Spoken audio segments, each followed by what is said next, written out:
All right. Welcome to Wise Up on Air. I'm Damian Kaspauer, Software Product Manager here at Audio Kinetic, working on Wise, and so excited to bring you this episode where we feature developers out there working with Wise, doing cool things, and sharing their experience. Coming to you today from the office here in Montreal. I'm dug into the studio here. Have been doing a little bit of mixing and fixing on our Wise Audio Lab sample and hanging out with the rest of the team here at Audio Kinetic because it's exciting. We've got the Condor Heroes team coming up later. But meanwhile, Wise is having a fantastic summer of beta. I hope folks out there have been following along with the 2024.1 beta releases over the last few months, including beta 3. We are almost to that fall full release, and it's been an exciting time over here. If you haven't already, jump into the Audio Kinetic launcher, grab that special Beta 3 installation, and bring us your feedback. We're really excited to hear from people. We can never get enough feedback from the community, so please continue to reach out across all of the different channels and let us know how it's going. Because we added a new property editor in 24.1 that replaces the old property editor.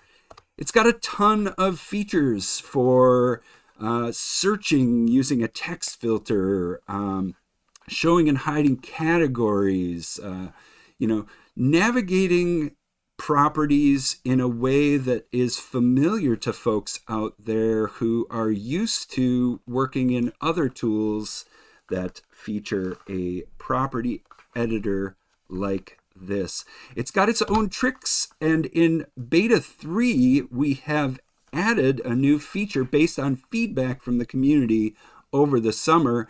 It's favorites. So dig into the new property editor, check out favorites, and let us know how you like it. It gives you the opportunity to add any property to a special favorites property category filter, putting all of your favorite properties easily within reach.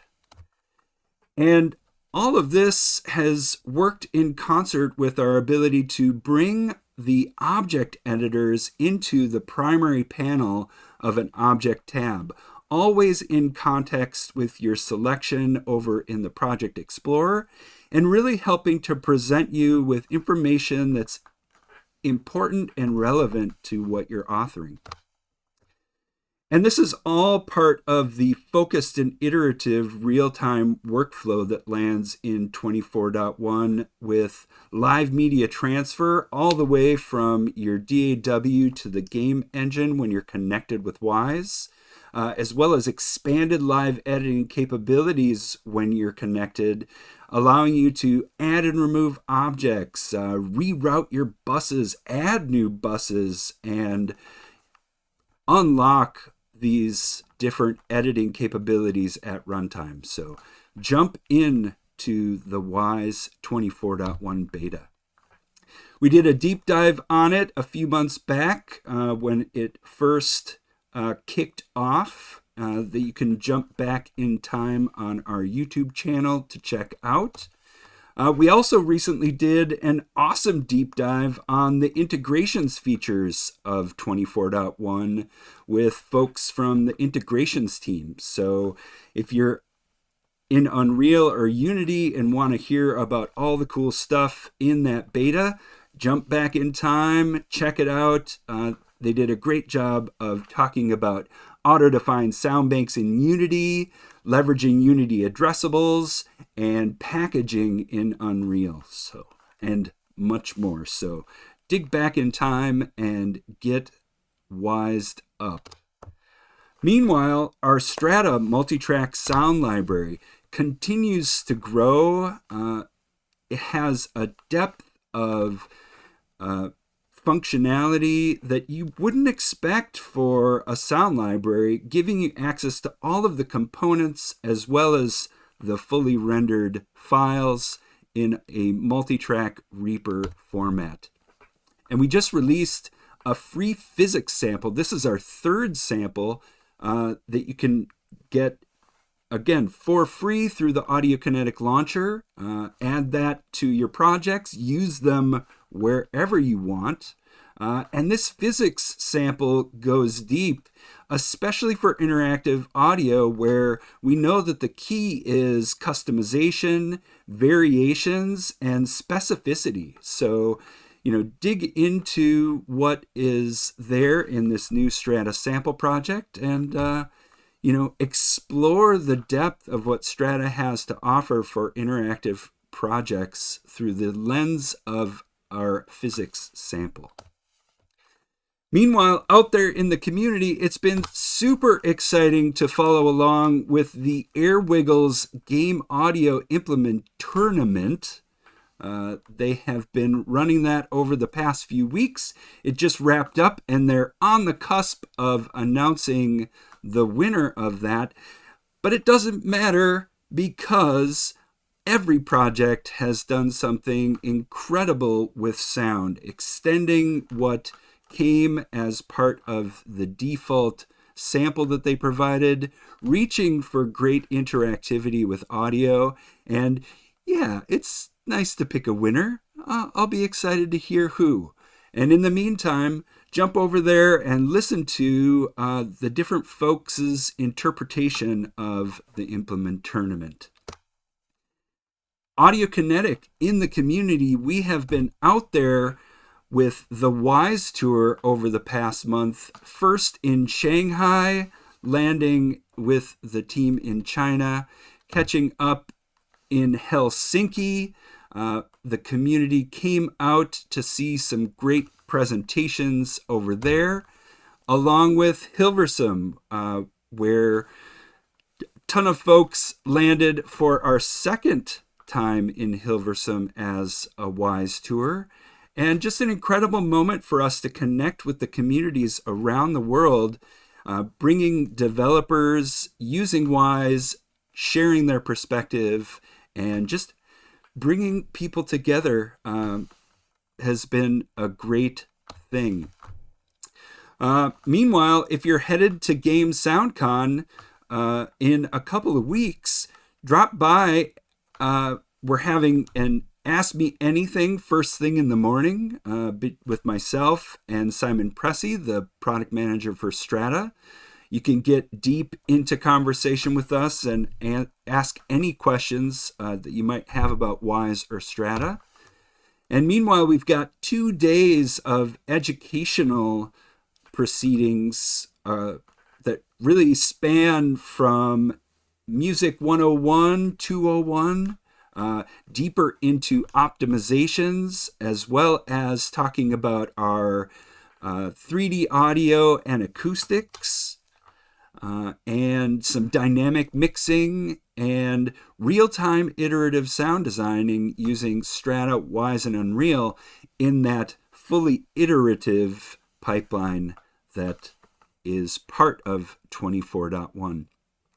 We're also hosting a couple panels, one on accessibility in audio and pulling together an ad hoc on AI and ML. So trying to channel what people are experiencing out there in the world and getting diverse perspectives. Check this out. We're talking about a Wwise adventure game 3D printable model. We've got Mass Moretti to thank for this amazing thing, and now even you can print these yourself at home.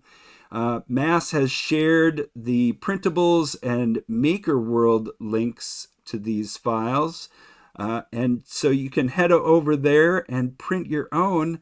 Of course, huge thanks to Mass and Jakob for creating the Wise Adventure game as part of our educational resources and samples.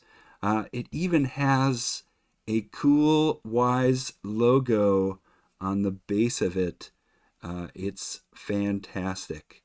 So thanks so much, Mass, for sharing those with the community. If folks out there have gotten schooled up in Wise using the Wise Adventure game, well, here's something to put on your shelf to remind you of that. Cool stuff happening out there. So I think we're going to land into our developer spotlight. And so I'd like to welcome to the live stream Alice and Eugene. Hello today and welcome. All right. Great to have you here today. So again, thanks for agreeing to share your experience with Condor Heroes. I know we're going to dig deep into music systems, compositional techniques, and technical details around the systems. But let's just start out with a little bit about where you have come from in your journey as an audio professional. Alice, would you like to start? Yeah, I will start first. I'm Alice. I have over already 7 years of experience in this game industry, specialized as a music composer and music supervisor, also interactive music system designer. And for the video game like Condor Heroes, Cyber Hunter, Astrocraft, etc. And apart from the composing music in this project, and my primary responsibility is supervising the works of both in-house and external composer talents. So, and also collaborating closely with our audio programmer Eugene for building our innovative music system, which is called Conductor. And today we will just introduce it in detail later. Fantastic. And again, I just love in our conversations leading up to this, just how collaborative this process has been between the two of you. Yeah. So thank you for that. Eugene, tell us how you got here. I'm also a programmer. I'm working in game dev for about 5 to 6 years already. Currently at Summon Nottingham, where we released Texas Chainsaw Massacre recently, using also Wise and Wise Spatial, by the way. Prior to game dev, I had some experience in academia and media art stuff. So yes, that's it. That's great. And I love this idea of how over the course of your career, as you're working with different tools and different collaborators, you're able to iterate forward on the ideas that you are able to, reach for and accomplish, while still then carrying that knowledge forward. And again, today sharing that with the community here. So thanks so much for that. So shall we move forward with an introduction to Condor Heroes and get this on the way? Sure. Maybe I can make a overview introduction about Condor Hero, this game.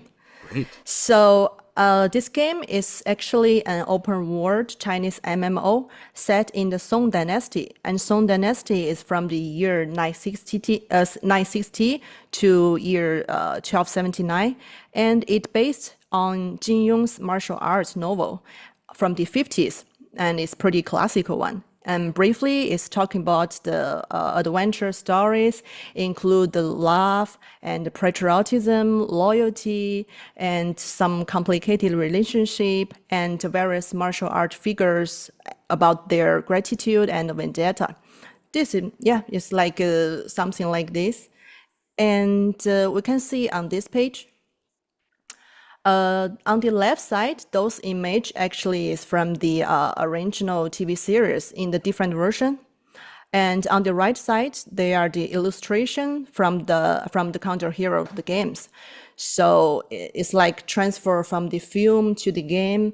And it's obviously the project decided to make the characters look younger.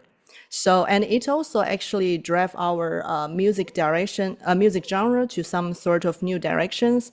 For example, maybe we will make a few variations based on those old classic themes, just for bringing nostalgia for the players, some nostalgia vibe. And also the important thing is we will have the brand new music genre. And for example, using the traditional Chinese instrument, but with some modern and special arranging ways. So I think we will talk about this later and deeper. Yeah, Yeah. it's definitely evidenced in the work that I've heard. This carrying forward of a legacy, as you said, from the television series through to the interactive Yeah. experience. You see the thread in the way that the game was developed, and yeah, leveraging that history, has made for a very special presentation. Yeah, exactly. And actually, about our collaboration, me and Eugene, actually, we have already start to work together since the beginning of this development. And actually, before the Condor Hero, we also sometimes, not so often, but sometimes work together for some new music functions for different projects. So it's our maybe the second or the third game work together. And at the beginning, just a lot of ideas just start to come out from my head, and so many spontaneous thoughts as well. And after we have a lot of discussion or we have a lot of meetings with project team or our own music team or with the audio programmer team, and I just finally realized that, okay, I have to make an order of all of ideas about functions. So after some time, I start to organize all of them with order. And I also started to design a whole music system picture and orchestrate its own specific schemes.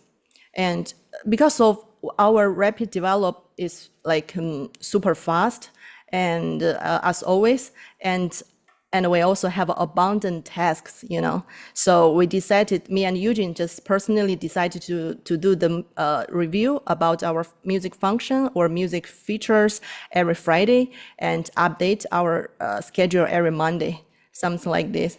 Yeah. Yeah, that iterative process feels like it really helped you move forward towards the goals that you had. And I wonder, how much of what you arrived at was part of other games that you had worked on in the past? Were there maybe pieces that you had in other projects that you were able to use to build, or was everything specific to this game, do you think? I think actually before the works we have been worked together, and for some music features stuff, it just slowly inspired us. It's not like suddenly, okay, we have this project and suddenly we have all of those ideas. Yes, so many brand new ideas, but I think the inspirations is from our old works, just step by step. And also we also did a lot of research. Later I will show. Yeah. Great. And some of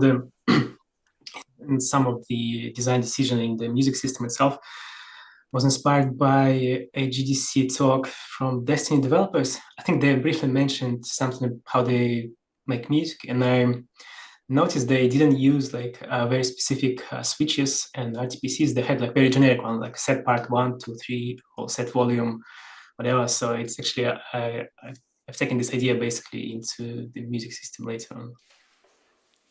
Great. Yeah, a testament to how we, carry these ideas along with us in our careers, taking inspiration from different places. And then when the opportunity arises to, synthesize them into a system that's unique to the game that you're making, you have a rich library of things to inform that. Yeah, exactly. And I was just so happy because in our work, I mean the work in progress, me and Eugene, we don't have like so many particular difficulties for this game while we building this complicated music system. But I think there are two main problems, but we realize it's super early. One of them is we have less code access. And the second one is we just realized the regular technical implementation ways are not enough for us.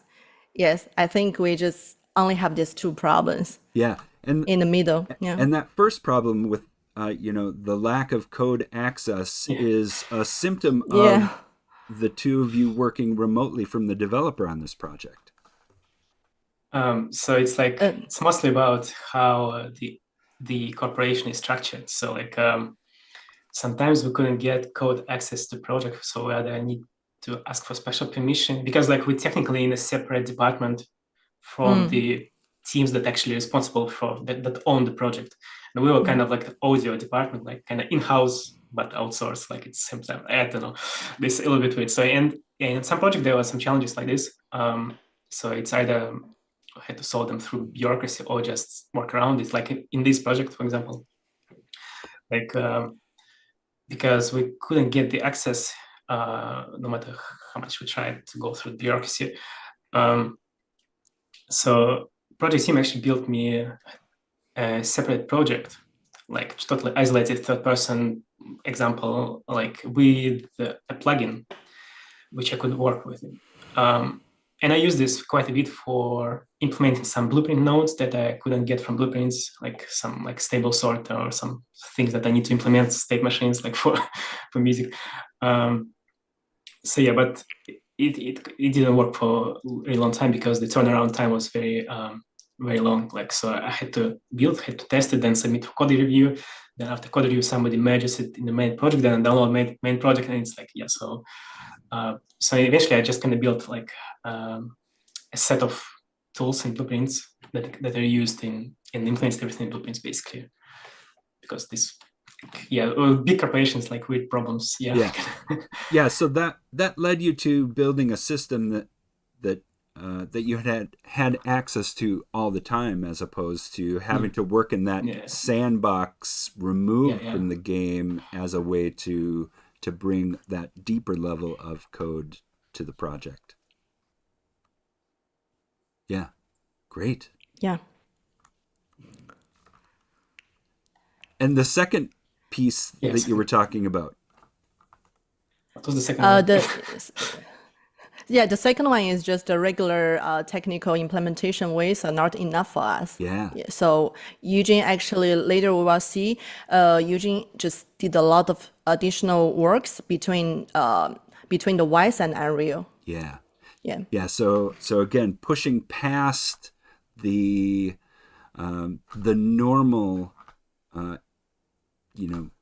layered or sequenced approach, and as we'll talk about as we dig deeper, the multi-layered approach that you arrived at between 2D and 3D. I think we're excited to hear more about it. Great. And yeah, go ahead. Yeah, so I just want to also talk about a little bit about our music team research. We just did a lot of research at the early stage as the preparation. And there are several things we have to convert at the really beginning. The first one is a music genre positioning, obviously. And another one is a clear division of the works and collaboration with in-house and external composers' talent. Is for me personally. And the next one is the most important one is we need to do the envision of the player's audio experience.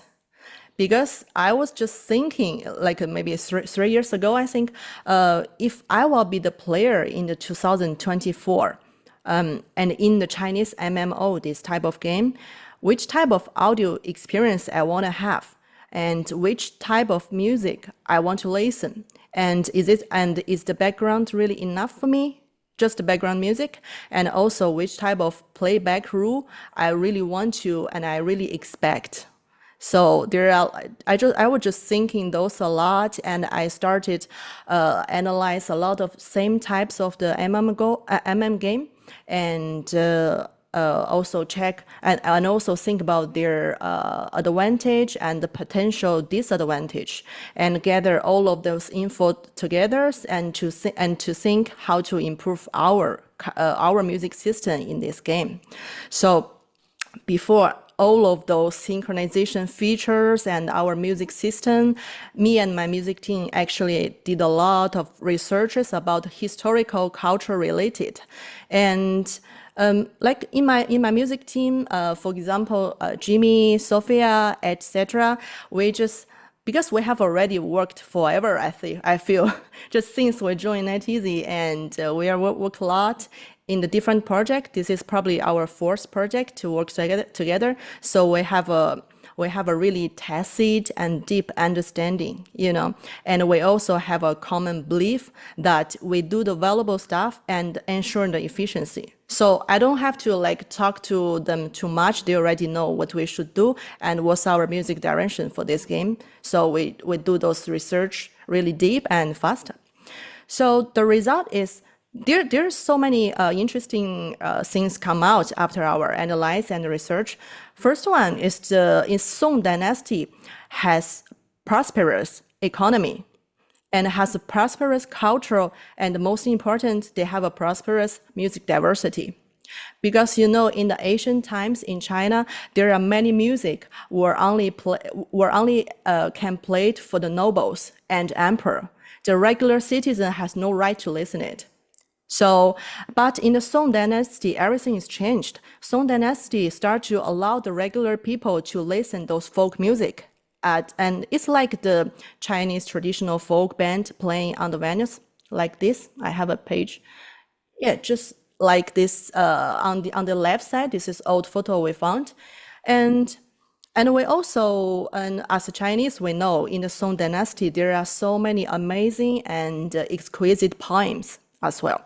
So we just think, why not combine them together? Write music based on the poem. Just choose the correct poem for the game. So one of the decision is we will choose the poems based on the Condor Heroes story, and because it's very conducive for the musicalization, in my opinion. And also very unique way, and it's also very good for the Chinese culture of promotion and content representing the current situation as well. I mean the lyric.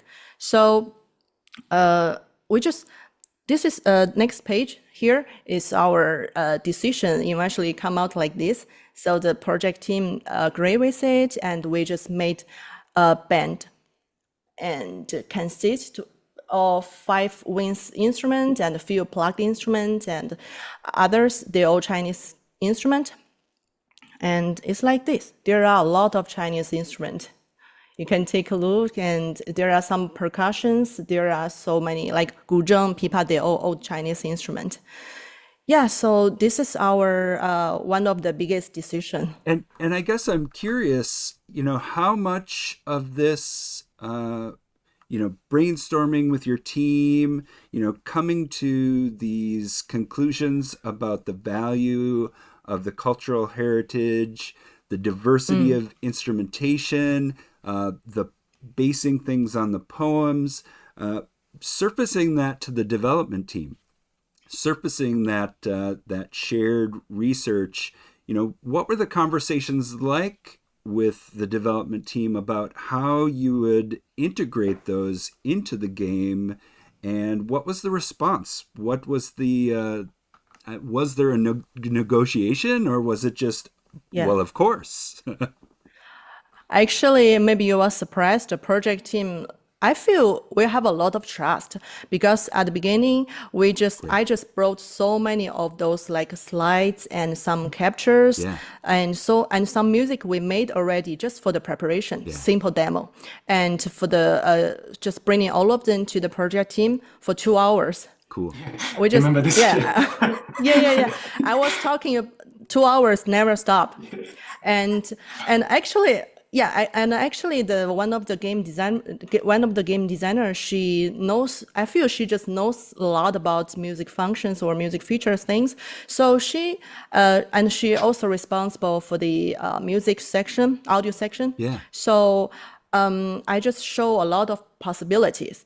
I didn't tell them that, okay, we will do this, do that, and it will bring your game rich. I don't say this. I will just prepare a video that maybe already just add some existing music or some demo on top of it. I just told them, if you have this function, if the music is playing this way, and what's the difference of our game and others MMO games? Yeah. Like, what's our goals? Our goals is to revive the Chinese culture through the music, and because the team is very care about the cultural stuff, So everything is super smooth, actually. Nice. That's great to hear. And again, I think I'm imagining this quite early in production. Yeah. Okay, and so to me, this is an equivalent of audio concept art, right? You're bringing something quite expansive, and it's a imagination of potential, and you're planting those seeds with the development team. And now I can see how, as we start to look at its arrival in the game, how those seeds have grown into beautiful flowers. It's great. Yeah, exactly. Cool. And maybe I can share one of the band music for you, because I have a capture to let you know more about this style of the music. Great. And just one simple description about this music. And this music actually is based on the poem and as well. And on the surface, this music is talking about Lantern Festival in China. And during the Lantern Festival period, on the street, we have a super lively vibe. Everyone is buying, everyone is talking, and so happy, and also so many colorful decorations as well. But they have a strong contrast between the bustling festival atmosphere and poet's inner world. He writes a poem that way, but actually in his heart, he actually wants to use this way to express his indifference of worldly pleasure and his pursuit of the lofty ideals. Yeah, so in this music, maybe we can hear a lot of different emotions. Yeah. Okay, great. I will just share this video.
Okay, and for this, that was beautiful. And for thank you. for folks who have are listening in stereo out there, maybe you can have put your ears on one of the big pieces of this presentation of music in the game, and that is the positionality of parts of that music. Amazing illustration. Beautiful. Thank you. So I after discuss and those research analysis, and eventually we come out that we have three conclusions. That's what's our goal for this game and for our music system. The first one is, like what I said, we want to revive cultures and the story game stories through the music. And because in the game they have a lot of complicated and rich storylines, I think through the music, and they have a lot of dialogue, yes, but I want to just try to also use music to revive some of their content. And the second one is break the conventional playback rules of the BGM in the Chinese MMO. Because to be honest, the playback rules has almost never changed in this type of game. Because I played a lot and I also analyzed a lot. We just want to do something new and also bring some new auditory experience for the players, just for trying. And third one is deepen the players' immersion and deeply their experience in the Song Dynasty. Yeah, this is our three design goals. Yeah, and you're referencing back to those conversations you had with your team about, what is the player's experience? What do they expect in an MMO today, right? We know where we've been and we know what that has meant. Now, how can you, as you say, achieve these goals towards the player's best experience and immersion in this cultural experience? Mm-hmm. Great. Yeah. And I also can share with you one of the mind map. As you can see, on the left side, they are 2D objects. And on the right side, they are 3D object, which is the most important. And those arrow lines actually means shows the interactions or the synchronizations between 3D objects and 2D objects. And 3D music object is what we treat to be important for delivering authentic audio experience. Shall I introduce all of them? Yeah, please. Okay, so the first one is a poetry folk band, like I just showed the captures, and this one is they all story based, and actually it can also used for the navigation because, for example, in some of the players may get lost in some of the area, and when they hear this a 3D band song, and they will probably have some directions thoughts again, and also can be as an Easter egg, as some of the player maybe didn't expect for it. And the second one is a divided band. Divided band, actually, it means they are individually playing for some of the functions that later I will introduce. And another function is for the instrument practice.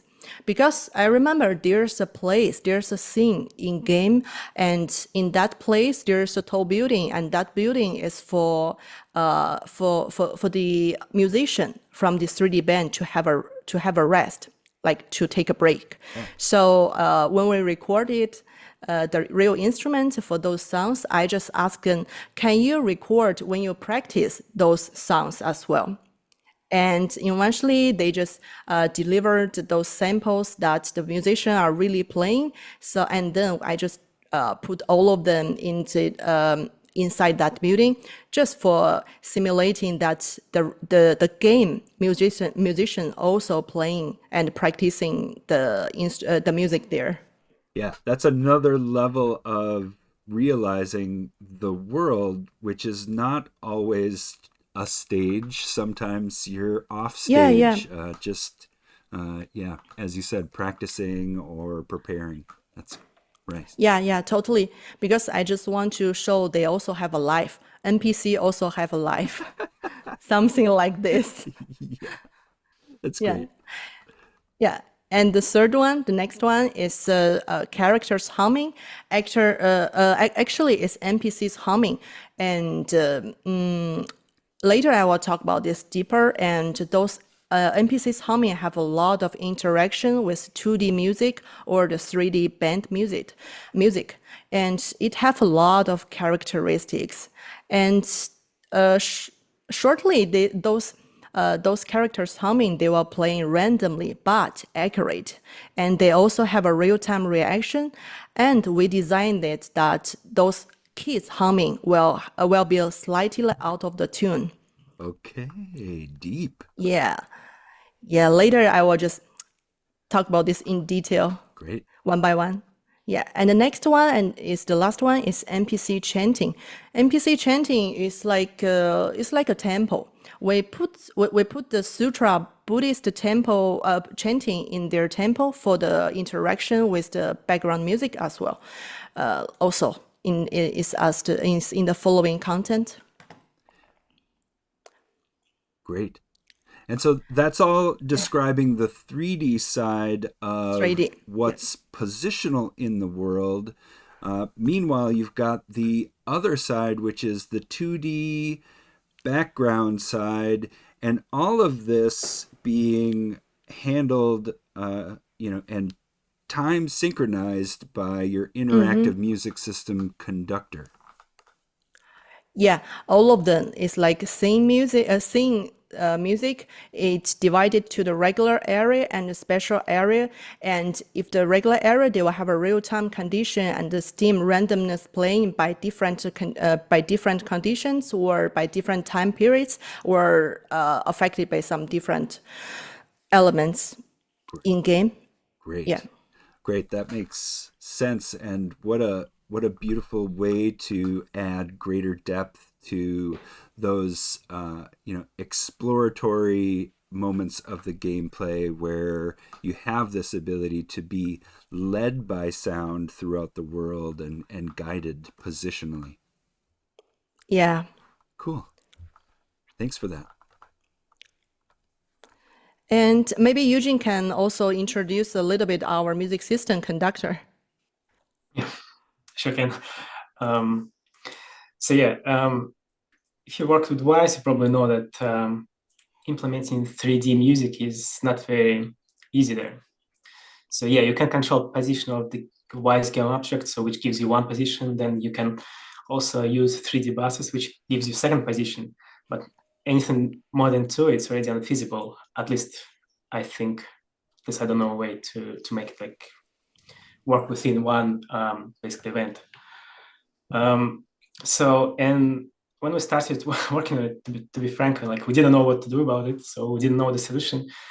So, and this diagram is mostly like kind of reached over time, iterating and experimenting. And because we didn't know what to do, we needed a way to let gameplay code use somewhat stable API, so that we can change everything underneath if we need different rules for synchronizing, or if we figure out certain method of synchronizing didn't work. And that's what Conductor does. Essentially, this is the global entity that manages all music themes, and it prioritizes them, schedules them, and provides like means to control any music theme using a small set of functions. So it means like our level sequencing in Unreal will also be using API directly from the world conductor, or some like different like actors in the level also will be using it as API to subscribe for callbacks, for example. So another part of it was data assets and data tables, which we were using to set up basically step data and rules how to play it. It didn't actually finally, it included like transition table, which actually resembles what transition looked like in Wwise already, because like we decided like that each music theme will be represented by its own Wwise event. So that means that, like we don't have ability to use Wwise transitions except within one music theme. Right. So you're managing transitions on your own so that you can get the flexibility of having those events separate. so yeah, this made like Wwise implementation extremely simple. So like we could have like maybe 5 transitions per themes in some themes. Sometimes those implementation were basically like one-shot events, and everything else was like on the code side, basically. So basically, we pulled some of the complexity out of Wwise project and put it back into code, so that we could manage music voices more granularly, and and implement like a bunch of features. One funny one that we implemented on top of it later was the conductor sequence, what we called it. It was basically something like a tracker, like, like the music tracker, where we could just sequence commands to world conductor to use, like, we use them a lot during certain scripted sequences, like there are some dialogues related to the story, so that this dialogue will always follow a certain progression. And so we were using like this conductor sequence, using like a tracker-like interface, like table, basically, to set up like the progression of this.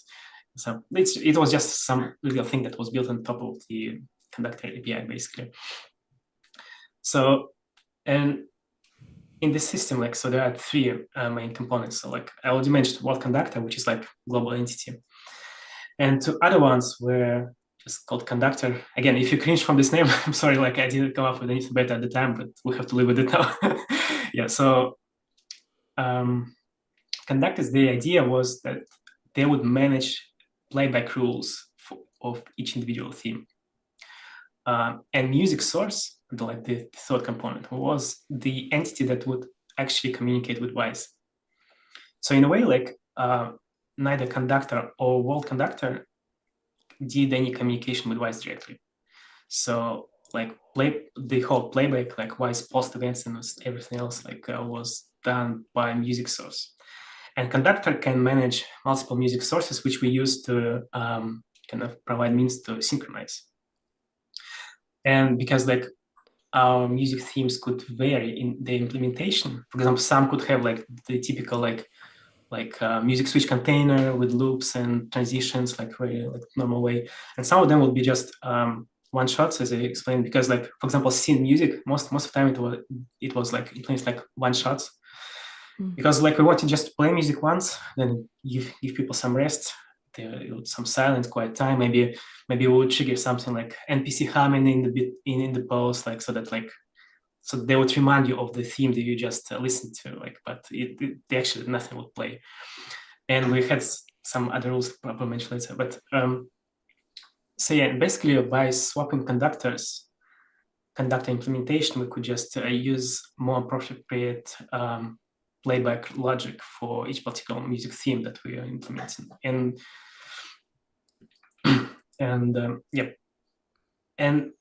the second responsibility was to synchronize music sources, because this was the main unknown problem for us, because we didn't know what to do, how we should actually keep different events in sync. So fortunately for us, the first thing we tried worked pretty well. It was we just noticed if we play events in the same frame, and if those events had like the same length and the same streaming settings and other settings, like they would play in sync forever. It just goes to say like how reliable Wwise engine at the low level. So like, because it just kept them in sync, even though they were some of the layers could just go virtual, but they will be brought back perfectly in sync, basically. So yeah, we were quite lucky there. So, but if this didn't work out, we probably would have modified conductor and would have to force synchronized voices, because I think we have the API to seek to watch the playback position and sync them later. So it's basically like was the thing that it was supposed to be a place where we would be doing most of synchronization work if the first thing didn't work out. But the first thing did work out for us, so I'm super happy. To be honest, like sometimes I just look at it, wow, does it really work? It's so weird, like, because I just like let them play and they just play in sync. It's kind of weird without like having control of it, because like why sometimes it's like a black box. Yeah, it's a little bit hard to work with, because like you have no way to affect how it works internally, but it's pretty good.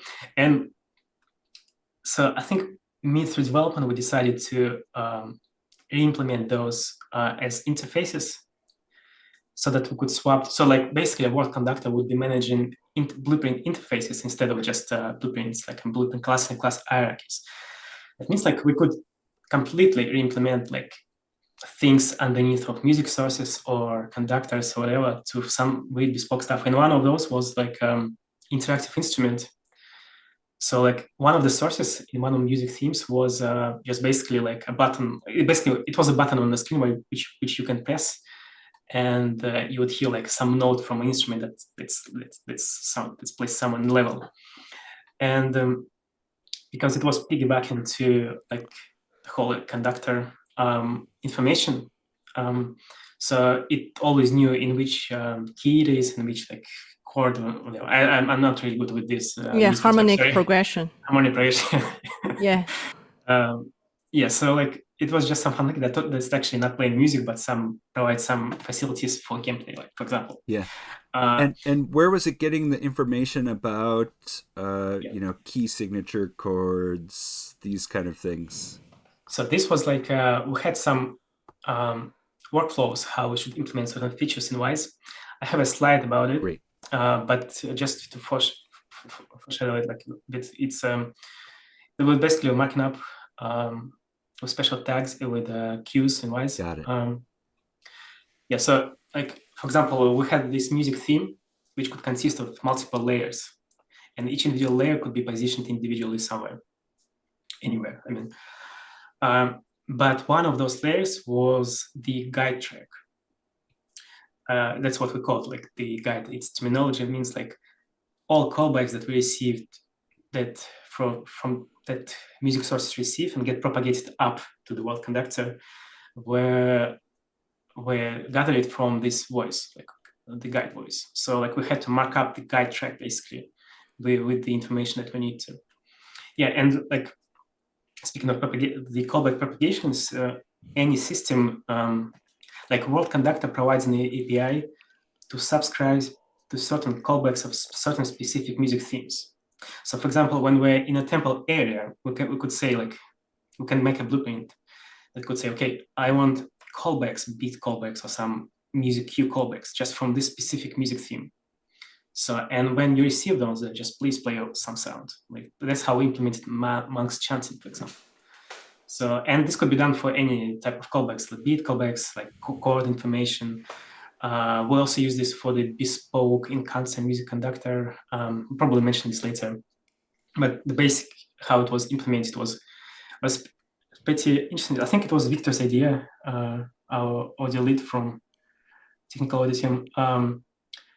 So we had like one looping sound music for the small, like insignificant encounters, and it was kind of logically split into like bars, and also like, and we had the music cues arranged like one beat behind the bar transition or something like this. So each time we played this music, we just started with a fade in from the nearest marker, basically. Got it. And when we stopped, we just stopped with fade out. And so it's kind of in a way like the point where we start this music theme was the same point like when the transition to the next bar happens. So it feels very nice, like very very, very natural, even though it was just simple linear fading like in Wwise. It's like, but it worked really well, like how the music was composed and how this felt in the game. Great. Considering like the small encounters with the level. Yeah. Yeah, and if I understand, it's the callbacks that are being read by conductor, causing those music changes to happen from a gameplay system perspective, but also, as you were describing, from a location perspective. So when you enter the temple, it's also getting callback information. The conductor is able to then make decisions about what music to play alongside that. Yeah, and we actually had a lot of complicated rules, which kind of sound simple, like when you just kind of put them into a Jira task or something like this. But for example, like in the temple area, so like if we had like some scene music playing already, we had to wait until it finishes while you're in this temple, then wait some time, some pause, and then play temple music. Yeah. So because like some music system would be like pretending that it's actually playing temple music, but it's actually the state machine actually is waiting for the previous complete, then for the pause, and then it's actually it sounds simple, but in code is not very trivial to implement. It's actually it took quite a few attempts to make it solid, especially in blueprints. If you imagine, like, because I was working in blueprints, so I was implementing state machine just as blueprint nodes. It was it was very fun, so at least. Yeah.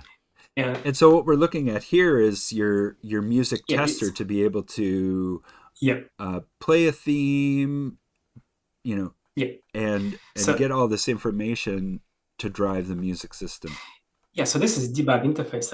I put this here just as an example. So I like making debug interfaces for the systems because, like, you can imagine, like, these debug tools are the first clients of your new systems that you develop. And sometimes, like, if you feel friction controlling your systems from debug tools, probably others, like game design, like, and others will feel friction as well. So it's like the first, it's like it helps to easy, like, to get first feedback, but just from yourself, basically. So, and in this particular tester, like it just shows nothing right now, but in the game, when the game plays, it shows the what's currently playing, some internal state, and we could modify the actual internal state of the music system that you actually hear in the game at this particular time. It was super useful for debugging, developing, and just implementing feature, because like it was using the word conductor API, like the same API that everybody else was using. So I know if something works here, that it will work everywhere else, basically. And that's and that's the key, right? You need a sanity check to, you know, what's not working here. So having a baseline as part of these debug tools to be able to audition and verify that everything is where it should be and working correctly, well, then you can let the game push and pull these transitions and feel like it will work. Yeah, and the music system itself was logging a lot of internal information. So, for example, it helped a lot for debugging. Sometimes Alex would send me like, okay, I don't know what's happening, it doesn't work. Okay, Alex, okay, send me logs. I will grab through logs. Then we'll figure like, okay, you probably didn't check this box in some data asset, like this, like basically. It's actually, logging is nice. Like sometimes people say, like, oh, please don't log too much, because it spams a lot. But I disagree with this. Unless you spam every tick, you should be doing a lot of logging, because like it really helps. Like if I don't know what's your situation on your computer, I just can take a look at the logs, like filter information and kind of tell you what's wrong. Like in my opinion, like, so don't listen to people like this. Yeah, well, and smart for you to set yourself up with those logs and make sure that you had what you need to do the debug. Yeah. So, and some wax challenges, I decided to put it right away after the high-level music description. So yeah, I already mentioned like how we synchronize them, but Conductor was actually managing not only just playback, but also suspension of music themes. For example, if we have scene music playing right now, and we just got into encounter, we wanted to encounter music to temporarily override currently playing music, but we want to resume the previous music after some delay afterwards. That means we need to pause the music and then like fade it in after some time sometime after the encounter finishes. And it's not very easy in Wise. First thing, like it's pretty hard to implement seek on event things, because in order for this action to work, your voice must be one shot. So this is already big limitations. So like, but because like we were implementing everything bespoke already, it wasn't a problem for us at all. Like, so yeah, another way to implement was to pause the voices. But there is also another complication that when you pause something, the voice kind of stays active internally, but it just doesn't play anything. Yeah. So it still triggers auto ducking and messes up with the mixing. So we couldn't use pause this. And the third one, the fade in. There's no way to do fade in from code. Maybe you guys need to do this. I don't know, because you can do it from the event editor. Sure. But from code, there's no API. I can fade out. I may be understanding. I can understand the reasons, like because there can be several voices technically underneath and stuff like. But yeah, so what we did, we had two implementations of the fade in. The first one was just to play and pause it immediately. Just wait one frame for the Wwise queue, for the Wwise to process the queue, and then to resume with the interpolation time. I think this caused a bunch of problems for us. I don't remember exactly which problems there were, but we refactored all our music to just use RTPCs for it, because it's easier to do with RTPC. Just set volume to 0 immediately without disregarding the smoothing, then bring it up with the fading kind of. So it worked more reliable. I just don't remember details at this point already. So. Yeah, well, and again, it's valuable to hear about these challenges in the context of working outside of the music system with music, which because you are using Conductor to tie together, multiple pieces of music yourself. These are expose some of the things that Wwise does not provide, and I'm glad to hear you were able to find some workarounds. And I know our team works really hard to ensure that sound is synchronized and arrives on time. And while we don't promise it in certain circumstances, I'm so glad to hear that just worked for you. And I also was surprised, actually, to be honest. And Wwise API in general quite high level, which is a good thing, so it's mostly stable. But sometimes I wish I had more control over certain things. And we're always trying to find that right balance. But again, it's I understand this. Again, valuable for us to see the way that you're using music in Wwise outside of its traditional context, and really I think we're getting to some great examples of why you made these decisions to work in the way that you did, because when it all comes together, what you've created is something very powerful and strong from an interactive music perspective. Yeah, and I think it's your turn, Alice. Just you can show some examples of something. Actually, as Eugene mentioned, some of the functions we did, actually I have several our highlight works for the synchronization functions.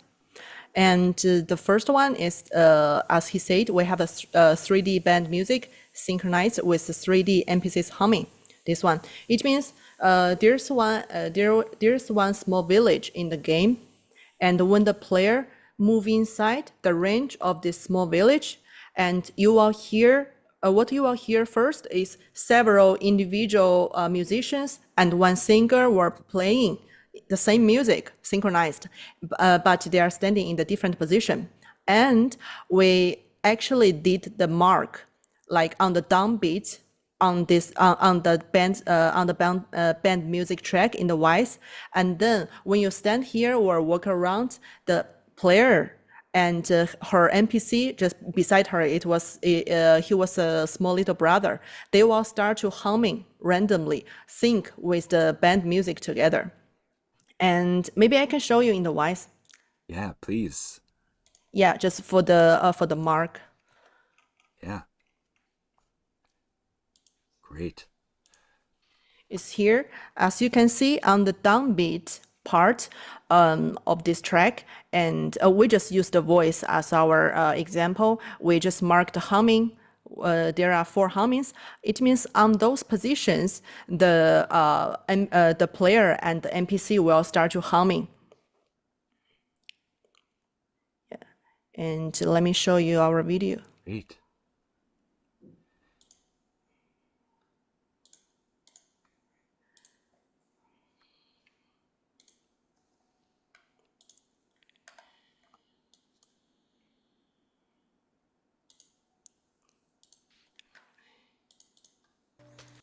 花自飘零水，自留一种相思，两处闲愁。此情无计可消除，才下眉头，却上心头。此情无计可消除，才下眉头，却上心头。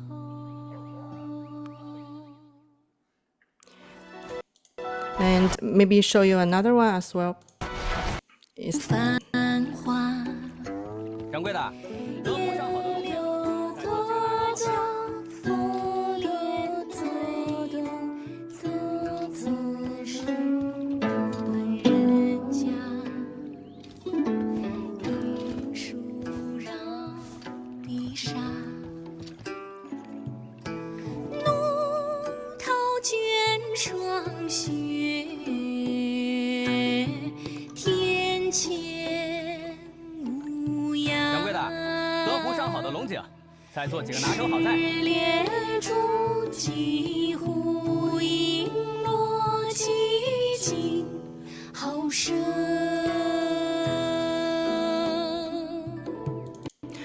the volume of the humming is a little bit quiet. I'm not sure. Did you hear it?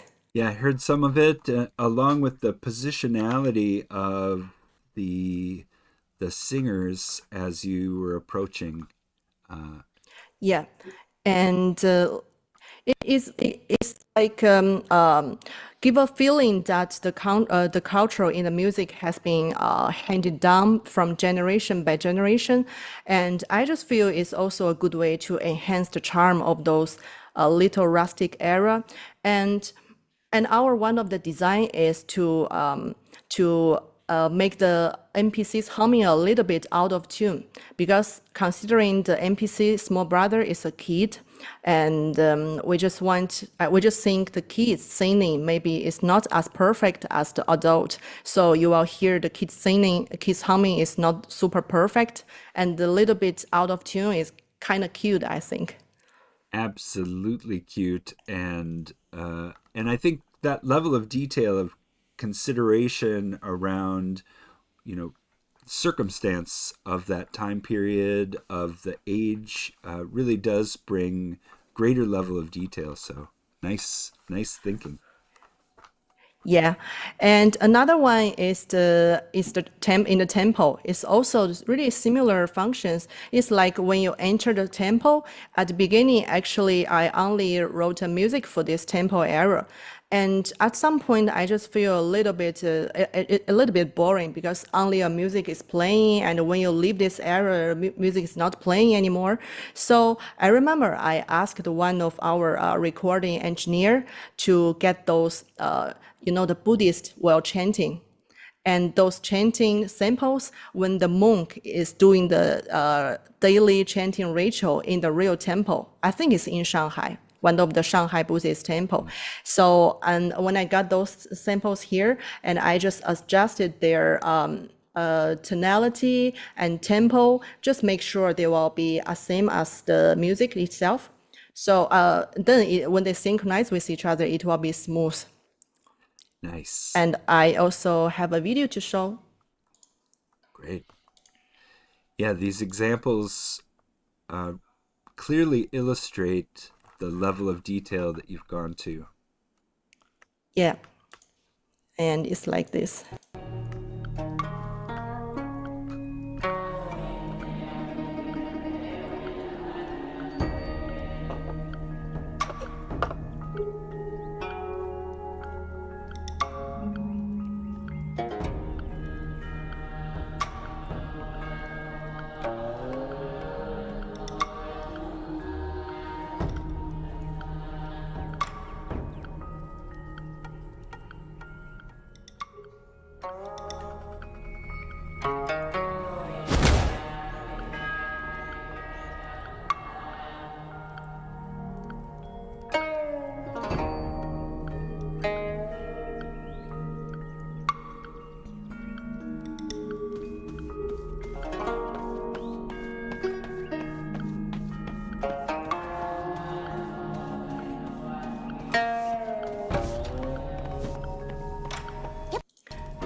So yes, we also did the same way in the Wwise that put some on the downbeat, and then Eugene just use his way to trigger it.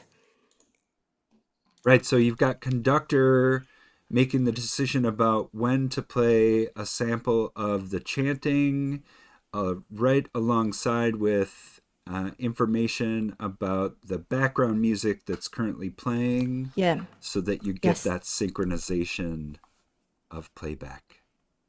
Yes, so exactly. basically, created a simple looping actor, and it was using just World Conductor API to subscribe to events and trigger it with sort of configurable randomness. And also, I think it was also checking for the world time, so that monks only, like you can hear it only a certain time in the game, if I remember correctly. Right, no middle of the night monk chanting. Yeah.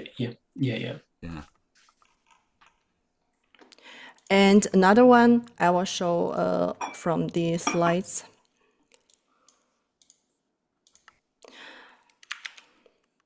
And another one is is towards to the design and composition part. Mostly, it's about the 3D band music sync with the background music. And actually, our sequence of production is just make sure the first priority always the band music, and then is the background music, which means our background music, whatever is the composition or design, must based on the band music, and it will just keep it smooth when they need to like interact with each other. And I want to share there are 4 points I was considering at the beginning when I design and compose them. And the first one is it means I will choose a specific time period for the features. It's like I really want to avoid the whole day thinking, because I was just imagining if I hear something like music A is synchronizing with music B forever and the whole day, I will maybe this way will just get a little bit, eventually the player will get tired. And I also feel it will make this function will have less interest, because you always can hear it. It's not like something special anymore. And the second part is the music, the background music that you will write after the band music should have the same tonality, BPM, and harmonic progression with the band music. It will keep them synchronized smoothly. And next one is filtered instrumentation. It means I was avoiding using the same instrument from the band music, because I just think if the background music use the same instrument like in the band music, and when the player get closer to the band, get closer to those venues which is playing the band, they will feel a little bit music will has conflict, because they maybe will also get them confused, like why both music are playing the same instrument just in a different way. I just want to avoid this happen, so I did the filtered instrument. They just make sure they all use different instrument, but with the same style. And the last one is counterpoint composition. The counterpoint actually is a composing method which we use mostly every day if we need to compose the music. Actually, the idea is the BGM is able to be able to keep its own independence while coordinating with the band music, which means when the player walk far away from the band until you no longer can hear it anymore, and BGM will still has a rich and natural arrangement. Just make the BGM not just an accompaniment of the of the band music. So yeah, there are 4 points. These 4 points. Yeah. That's great. And I really loved your description of the decision around filtered instrumentation, the decision to remove the 3D instrumentation from the background because of confusion. I think this is incredible because you could wonder, why am I hearing this instrument that is On the both music. In both the 2D representation, which is an abstraction, while also featured as part of the hero instrumentation for the positional sounds and music. I think this was a great description, and I appreciate the thought that went into that. Great. Yeah, thank you. And I want to show a capture. Maybe it's easier to understand and how those 4 points are working. Capture.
Yeah, this is the function.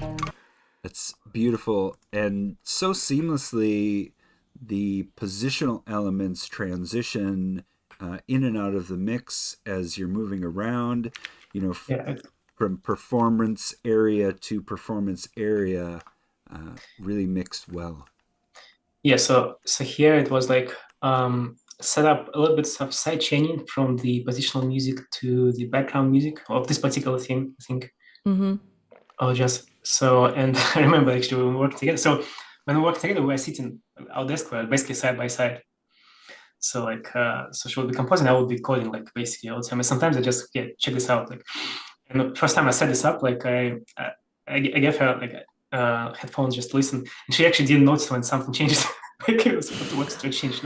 So yes. Yeah. That's so good. And again, really helping to keep you rooted in the world, in that time, and with the music transitioning so seamlessly, again, immersed in those moments. And towards to the composition part, here are some notes that, as I said, we decided there are 2 or 3 time periods that will affect the music. And on this page, you will see on the left side, there are 3 time periods: morning, daytime, and night. And on the right side is how the BGM will play. And those A, B, C, D, they are actually represent different instruments as stems. And beside morning and daytime and night, those are the band music. What's the special point of the band music? For example, in the morning, when there is no singer from the band music in the BGM, and the main melody will start to play. The main melody is playing same as the singer's melody theme, and second one, in the daytime, when the band have the singer start to work, and BGM will not have that main melody anymore. Otherwise, they will conflict with each other, and also will be super loud because it means two melodies playing the same thing and playing together. And conversely, at daytime, I will add some lighter stems instead of those morning one.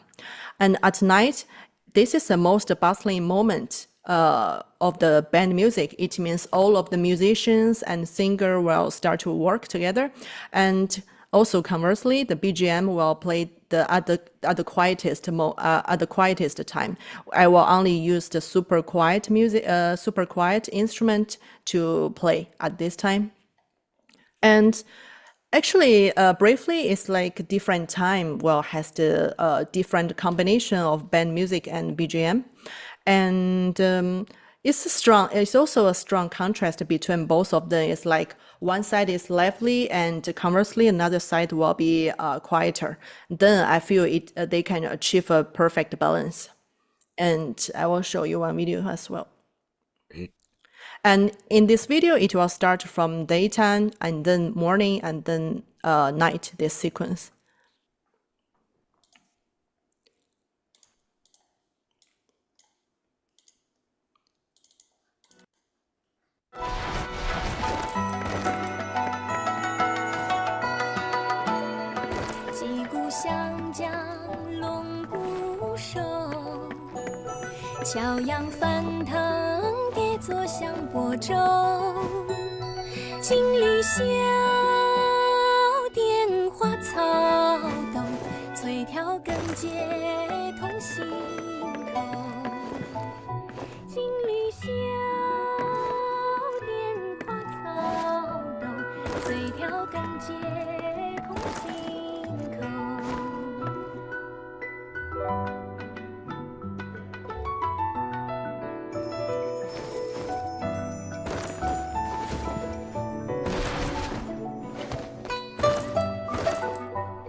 Yeah, it's like this. 3 time period has its own personalities.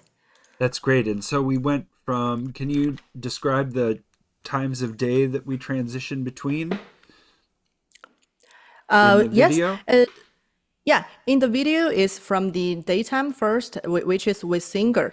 And at this moment, the BGM will play without any main melody. It's like just play some lighter instrumental things, and then switch to the morning. Morning will be without singer. Sorry, it will be reversed. Yep. Morning without singer, but instead of the band music singer track, the BGM will start the main melody track. Yeah. So the daytime allows the singer to have the voice, and in the morning, the background music is allowed to have the melody.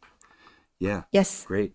Yes. And at the night will be mostly for the band music performing.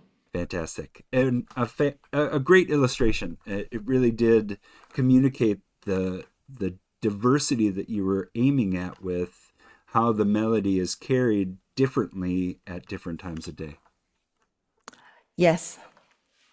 And I think all of those above videos, Eugene maybe use the same way to do the configuration, right? Or they're some sort of different ways?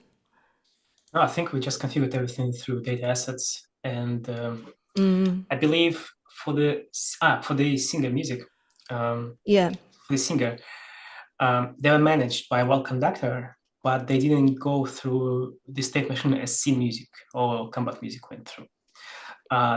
So that allowed them to play at the same time together with the background music, which sounds dangerous, but we just managed this on the like layout level, on the like on task based, and how we did synchronization of the background with the singers was just we say, okay, this scene music is bound to a singer, certain band.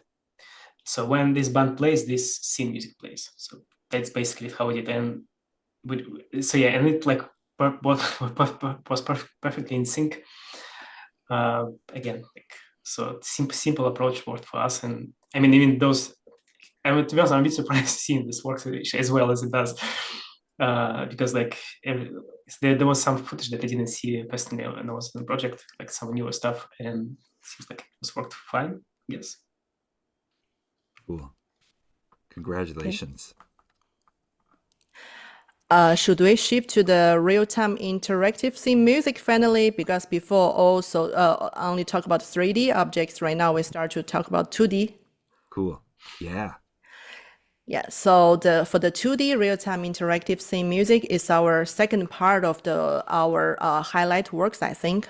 And in the summary, the stems of the scene music will be seamlessly changed following the time.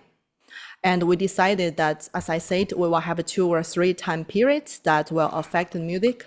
And I just don't, at the beginning, I feel I just don't really want to let the player always their attention just focus on some super dramatic and super memorable melody anymore. I really want them to just enjoy the ambience and enjoy their freedom investigate of this world. So I just want to maybe try to use the memorable motif instead of the memorable melody in this game, and in for the scene music, but with a sense of relaxing atmosphere as well. And when I design it towards to the design part, there are 3 points that I was considering.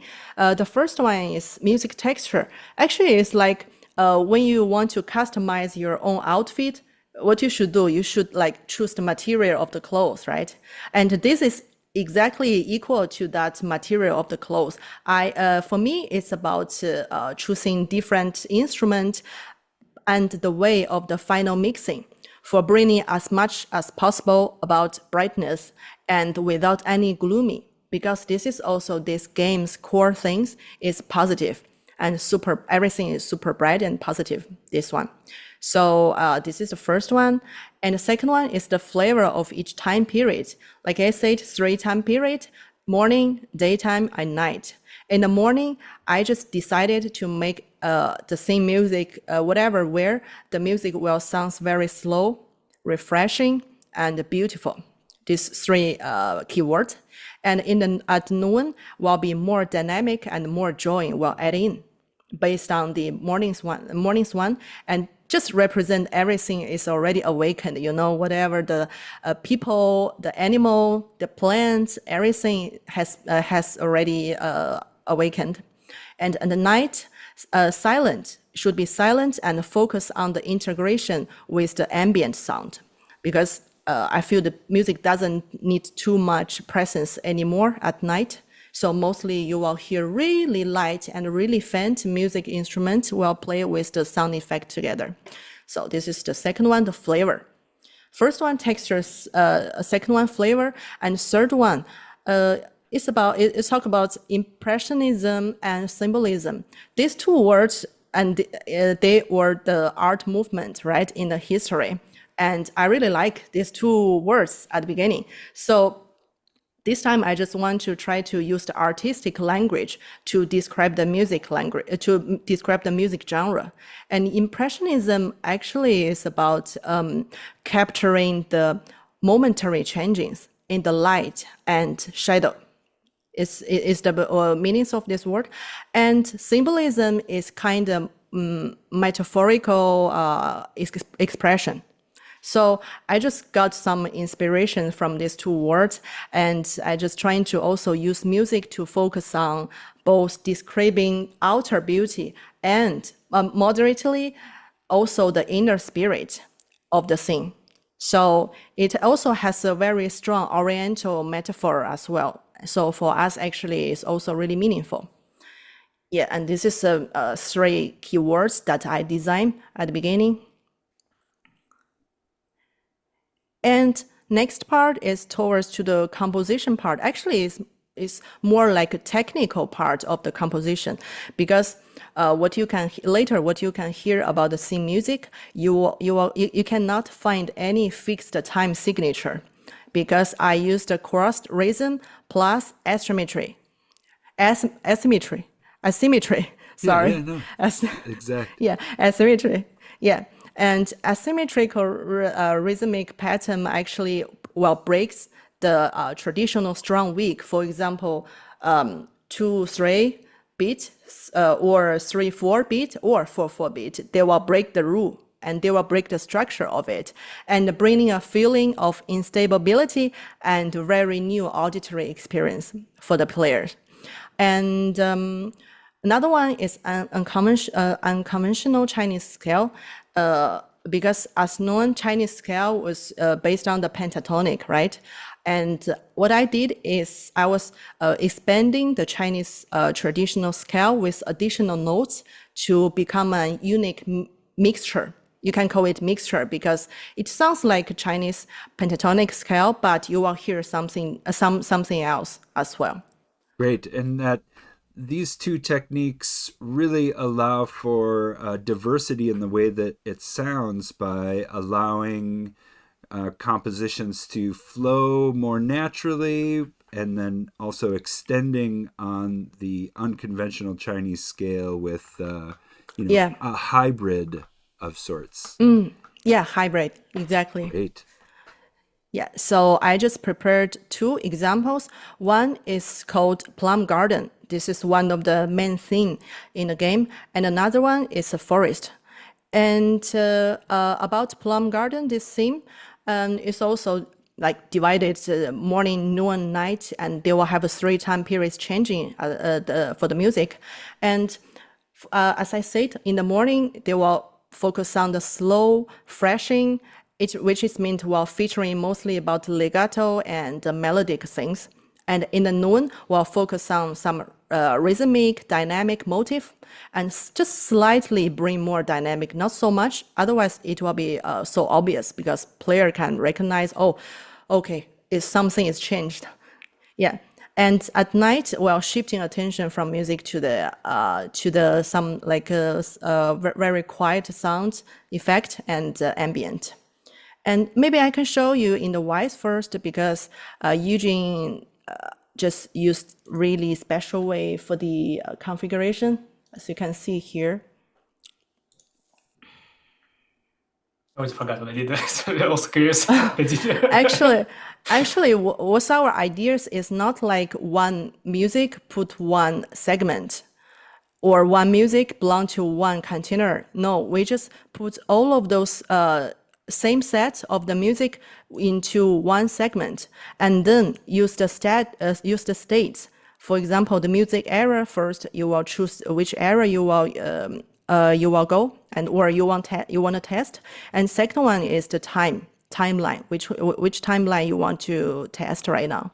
So, for example, right now I want to test that garden, this one, and morning, and we will just play this first.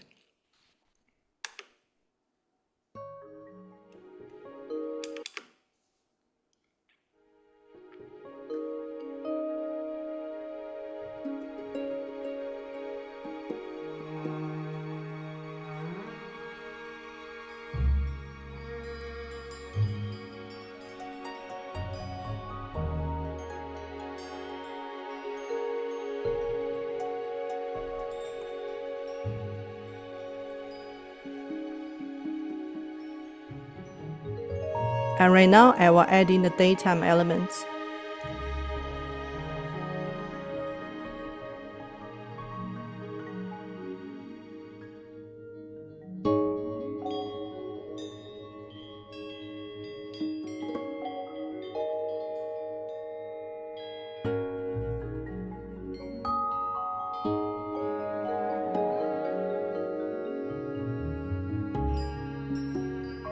You will hear more dynamic elements.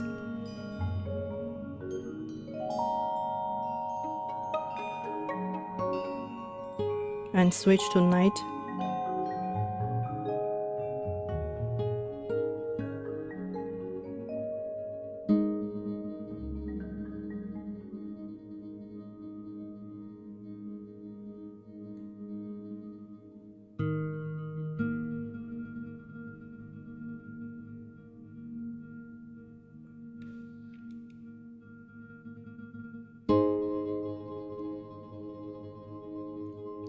Yeah, and in the night, only one of the nylon plug left, and with a lot of reverb. This is night. It's a fantastic sound. And can you show us what you're doing over in the States tab? Because I think as you're transitioning between these different times of day, using the state game sync, I'm guessing you're doing some changes.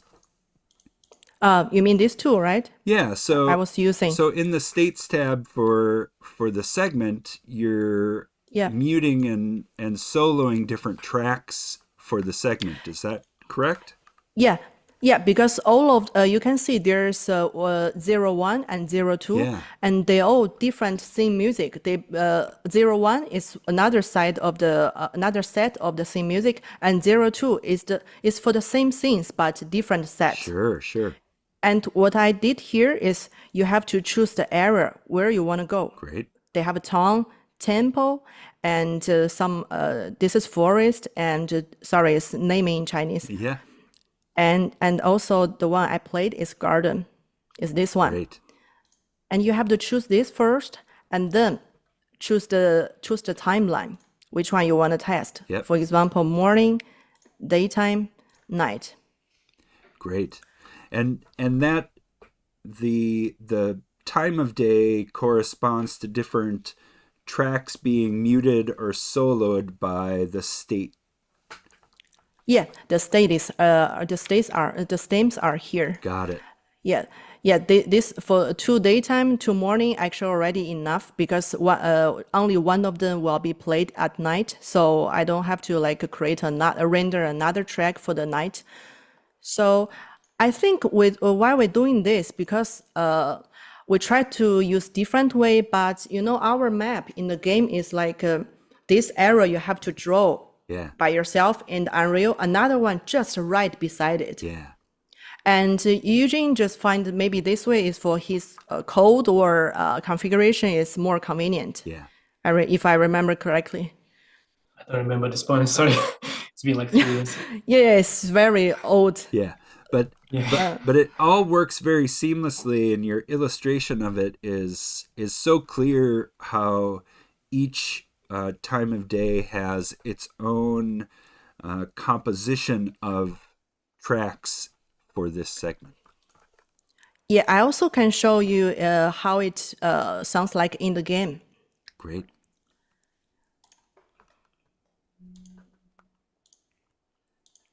Question coming in from the chat: is the state change only affecting the track's volume, or were there other parameters involved? I think it's volume, right, Eugene? Yeah, I think so, yeah. Yes. Effective, very effective. So I will play it how it sounds in the game.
Yeah, this is for the plum garden, and there's also another video for the forest.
Yeah, this is for the forest. That's great. Oh, and I love the way that the sound is able to, come through underneath those nighttime segments. You hear the ambience, and the music leaves space for it. Sounds great. Yeah, actually, at night, that music was played by one of the Chinese instruments. It's called shun, and shun is an super ancient porcelain wind instrument. It sounds like, people say it sounds like that the air is being performed. That's why I just added. I feel it's really suitable for the night. That's beautiful. I'm going to throw it back to a question that came from the chat earlier. And if you have other questions, please feel free to drop them in there. Were you able to record all of the traditional instruments with performers, or did you have to mix with sound libraries or virtual instruments? The demo we're producing, what I wrote, is from the library, of course, and most of the music that you heard from the Wwise project before was demo version. Okay. Because the final version right now in the game, they are the real musician player. Okay, great. That's amazing. Yeah. You were able to achieve that, and then I guess mixing synthesizer versus real instruments, were there any particular challenges there that you faced? Not so much, I feel. Yes, because just maybe super lucky, everything is very smooth. Nice. Yeah, when we develop it. Great. I agree. It sounds fantastic. Thank you. Thank you. And here's the Eugene's part for the technical. Obviously, the slide was prepared by a programmer. So yeah, it basically gives some details on how we marked up the level. It's essentially we got a bunch of trigger volumes placed across the level. There was had some basic priorities of the trigger volumes, but they will essentially be calling to world conductor, essentially just like, you should play this music probably right now. And sometimes when you transition to depend on the rule, the world conductor would decide how to handle transition. For example, like sometimes like we don't want to change theme if something is currently playing, like we just keep, yeah, we'll play this, but later, if it still be relevant by the time, yeah. So there was kind of a lot of details like this to ensure that music doesn't get to play all the time and get annoying, get in the way of player experience. So like, there was a bunch of things we set up, like some rules, like playback rules, were set up based on the world time. Yeah, and like I mentioned before, like those scene music, they were just basically one-shot events. We just fire them off once. We just take some counting how it's playing, when it was finished, like how long to wait, some randomized time before it can be repeated, or if we ever need to repeat it, like a lot of kind of small configuration. It's basically all done through data assets and data tables on the game engine side. Yeah, and like suspension logic, like I mentioned, like it's like when we pause it and let something else of higher priority to override. So not every theme can be suspended. Like I think it was because, like, again, because of the Wwise limitation, because we cannot resume, like we cannot seek on events which are looped. So again, like this just happens to be perfect for our music system design, because like all of our scene music were one shots. Like it's just like it wasn't a problem for us at all. Yeah, so like one connector just kind of saves position and just resumes playback later. Like because like there is a like simple state machine that does this, like overrides and suspensions. Yeah, and basically like all the music conductor also, world conductor also controls what happens when nothing is playing, like this randomized humming and stuff. And one thing that we set up was exclusion zones. It's basically area where we would want scene music to fade out. If you remember Village footage before, so you didn't actually hear much of the scene music because like this village was in the exclusion zone. It sounds scary, I don't know, like from some post-apocalyptic game, I don't know, but it basically means like you enter an area, not actually enter the area. As you approach some volume, the music starts to fade out and drops down to a certain specified volume. So once you're inside the area, but it actually begins to act like some distance ahead. So it's not just like you enter something, you have fade out. It's more like it's slowly being faded out based on distance. And was that was that yeah. using RTPCs? Yeah. So because like our RTPCs, we had generic RTPC API to anything we want. Yep. We could even say like, okay, we don't want to mute any music. We just want to mute only specific music, because like the whole World Conductor API was centered around music theme assets, and you can only do stuff with certain music themes. So, like you cannot just like stop everything. You can stop everything, of course, but it's just like fine-tune control was, we made a choice to make fine-tune control for specific individual themes. It also helped us to maintain like the RTPC consistency, because like so that we don't forget to reset certain RTPC on certain theme that's kind of irrelevant here. Yeah. So, and this exclusion zone just tries to not tries, but it fades the specified music theme out as you approach it. And so you in this village you heard like the NPCs responding to callbacks from this music theme, but the music theme itself was inaudible. Yeah. Because it was in the exclusion zone. It's just some little things that we combine together to make certain areas feel more intimate. Yeah. And just kind of shape the space in the way we want. Because everything like in this system is actually quite simple. Like a lot of simple building blocks that can be used to build complexity, like in a way. Yeah. Well, it's a combined dynamic mixing system, right? And all of these building blocks, like you say, combine to arrive at something that feels quite natural in carrying across your intention for the mix.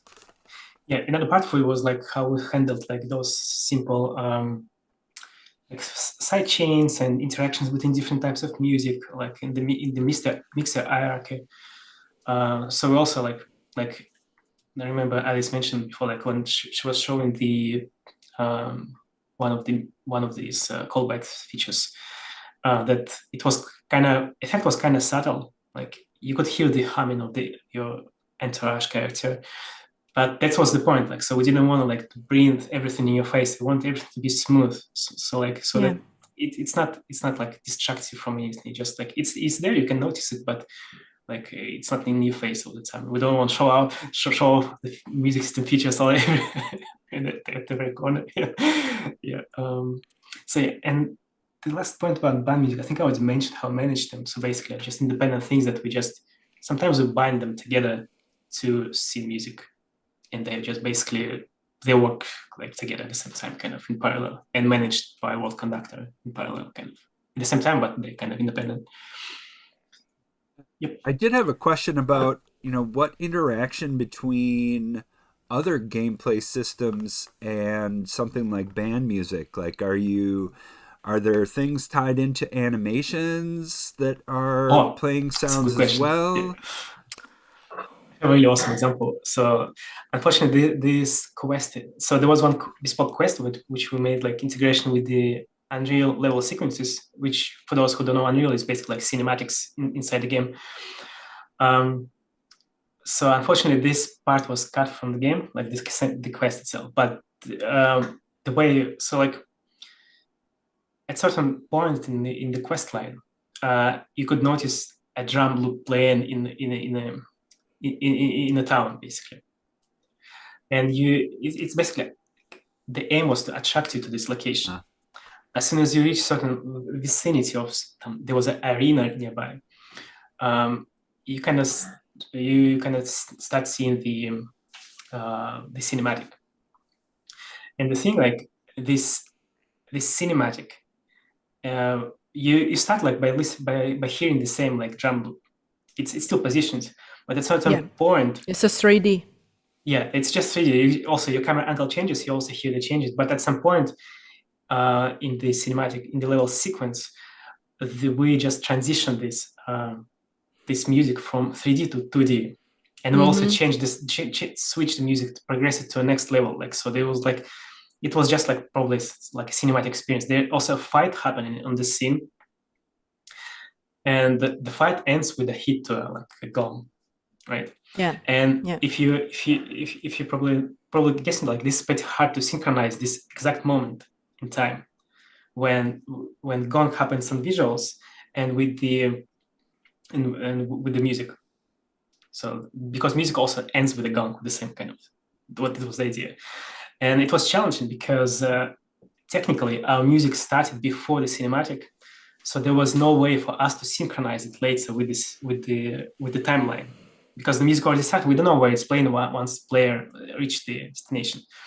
So what we did, so we had a certain like, where after analyzing the whole cinematic, we figured there was a certain time window within which we need to make a transition to a gong, right? So that and it works. So basically, we at some point in the cinematic, we just change the switch of the music to something else, to like set part 3, right? Part 5, I don't know. We asked the cinematic player to listen on a callback from the music system and move to the next cut on the callback. It was perfect sync, and it was always working perfectly. Like, and at this point, like after this point, like the music goes back to diegetic again. Cool. So for you, as a player experience, it's like it was a seamless transition from diegetic to non-diegetic back to being diegetic again. So like it was super smooth. I really like how it turned out. Wow. I mean, I was very sad to hear that it was because it was super cool. Yeah. Yeah, this is a kind of complex one, and before this CG, we have a more simple one. It's like also the first CG is showing like this, and there's a scene. There's a big lake, and the player will hear, for example, on the right side, the band music are playing. The 3D band music are playing from the from a far away place, and when the camera move following the camera move to this band music plays, and you will hear exactly band music playing here. And because it's 3D, so when the CG is end, the 3D music still playing there at the same position. Yeah, this is our first CG. Wow. Yeah, actually, I forgot about this. Sorry, it was just in the beginning of the game, so you just enter, like, you see background music, but actually it's not background music. It's there, like you can walk around it, like.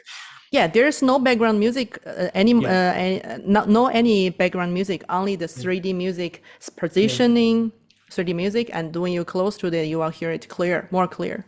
That's fantastic. That's fantastic. So we're talking a lot about music systems. Obviously, you've done a ton of work. We've just talked about, setting up scenes. A question coming in from the chat.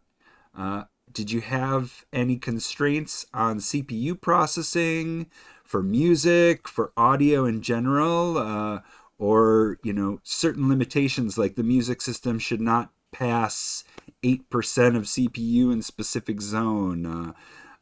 Any system that consumed too much CPU, or did you have to do a lot of optimization? And thanks for the question. Yeah, surprisingly, we didn't have many performance issues with it. I was expecting that Qimei would be knocking my chat like more often, like about this, like, because like we're quite liberal with voice count, specifically music system, and even though it's a mobile game as well, so resources were quite constrained. I was surprised, but it was pretty fine. So there were a couple of issues related to streaming settings. So we noticed, like, if certain voices have different streaming settings, they can get desynchronized. Yes, I remember. Also, I heard, like, from ex-colleagues later on after I left Nariz, like, that they had problems with AK components, but everybody has problems with AK components if there are too many of them in the level. So yeah, so they had to reduce ticking probably, something like this. But yeah, no, that so we didn't have like some hard caps on CPU usage. So we'll see, like, if QA returns something, we would fix it. But I don't recall any major problems with performance. Again, probably because the mobile use the SSDs basically internally, so maybe streaming is more efficient on mobile than on PCs. Probably because of this, I guess. Great, thank you. So should we continue? Yeah, let's go. Yeah, there are still one section of the 2D music design and configuration part. Great. So let's move to the combat music part. There are two types of combat music in this game. First one is HP-based segmented combat music. And the next one is session-based segmented combat music. Let's talk about the first one first. And the first one is like we use switching in the Wwise directly to switch different section depending on different conditions. So the first one is I divided to 4 sections. The first one is when you're approaching to the player, to the boss, to your enemy, to the boss. And the second step is when you start to fight. And then the third section is when the player's HP is lower than certain amount, it will switch to a different part, and then victory and defeat. And what I did, why I did this, because I want to have a erupted emotion, because it's combat, right? It's not like you investigate or explore the opening world. It's a combat. So erupted emotion is sometimes can even encourage the player. And the second part is a positive emotion. Later I will play in the Wwise, and you can hear it. And the third one is transforming the player's anxiety or the nervous during the combat into the motivation. Because in our combat music, there's no horrible combat music. There's no super intense combat music at all, because we following this game's core concept, which is positive and bright. So all of the combat music, for example, this HP based one, we want to use the part 3 as the main part of this combat music to encourage the player. and also to bring the empathy from the player towards to the boss, because they are not like a pure villain. You know, some of them they probably were forced to be like this in the storybook, and some of them were got disappointed by someone. So they all have their background story and very deep one. So I just don't want to use the combat music to define who's really bad and who's really good, something like this. And I can show you in the Wwise directly.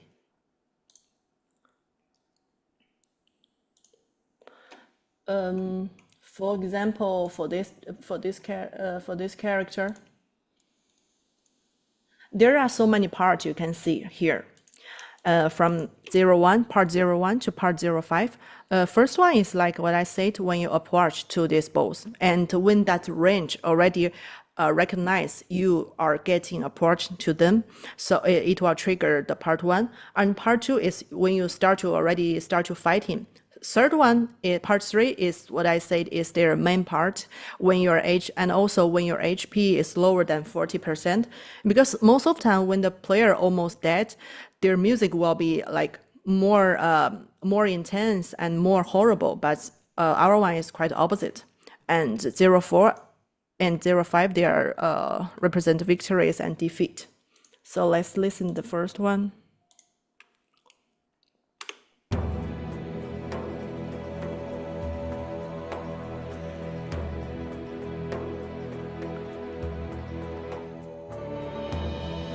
This is when you are getting closer to this boss.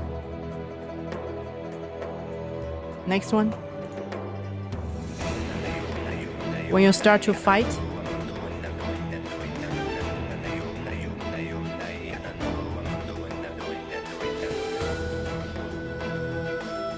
And when the player's HP lower than 40.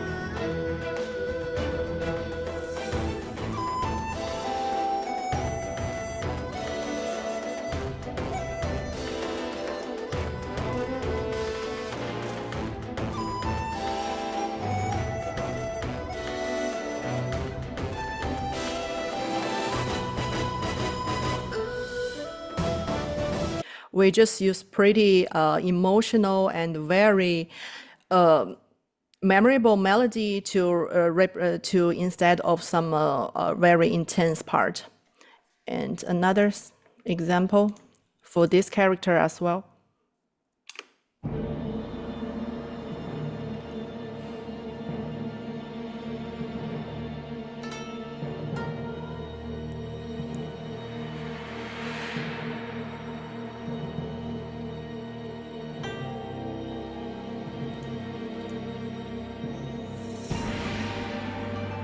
When you start to fight.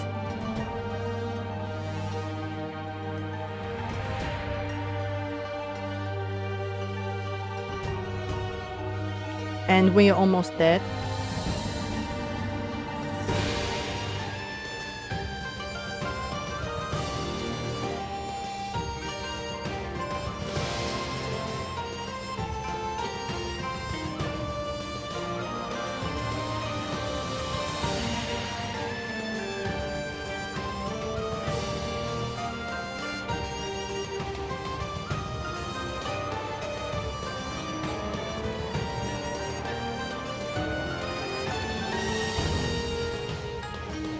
Yes, pretty much like this. That's great. And you know, you can hear very clearly across the progression in both of those examples. It sounds like you move towards more and more melody as you progress through that series of the combat. Yeah, this is a sequence. At the beginning, you probably just hear a little bit like motif, and then more and more memorable melody will come in. Yeah. And those melody is also their main thing as well. Yeah, great and seamless transitions. Fantastic. Yeah, thank you. If you know, just like so, it was using like the plain generic switches. So or the states, so that like any type music, for any type of music we want to make, we just use the same set of switches. You just send like designers. Yeah, the task, same like, one. okay, We don't have to yeah. create. Yeah, don't have to create a new one for each music theme. So like, if music is different, we just say, okay, control it differently. Like, yeah, it's what, like, Yeah, it saves a lot of time as well. yeah. Nice. Some questions coming in from the chat. How are the transitions working between each of the playlists? Are you doing custom cues, next beat, next bar? Do they have transition segments? Yeah, I will show it 1 second. Great. For example, this one, for this character, and the transition is like this. I think it's very typical way from the intro to the loop A.